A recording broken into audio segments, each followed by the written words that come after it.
ایک بھی پتھر باقی نہ رہے گا۔ آج کی دوسری تلاوت مقدس لوکا کی انجیل 21واں باب 5ویں آیت سے لے کر 11ویں آیت تک۔ اور جب بعض ہیکل کی بابت کہہ رہے تھے کہ وہ نفیس پتھروں اور نظر کے تحائف سے آراستہ ہے، تو اس نے کہا، وہ دن آئیں گے کہ ان چیزوں میں سے جو تم دیکھتے ہو پتھر پر پتھر چھوڑا نہ جائے گا جو گرایا نہ جائے۔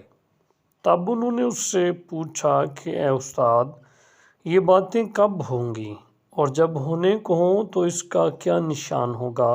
اس نے کہا، خبردار کوئی تمہیں گمراہ نہ کر دے، کیونکہ بتیرے میرا نام لے کر آئیں گے اور کہیں گے کہ وہ میں ہی ہوں، اور یہ بھی کہ وہ وقت نزدیک آ پہنچا ہے، تم ان کے پیچھے نہ چلے جانا۔ اور جب لڑائیوں اور فسادوں کی خبر سنو تو گھبرا نہ جانا، کیونکہ ان کا پہلے واقعہ ہونا ضرور ہے، مگر اس وقت فوراً انجام نہ ہوگا۔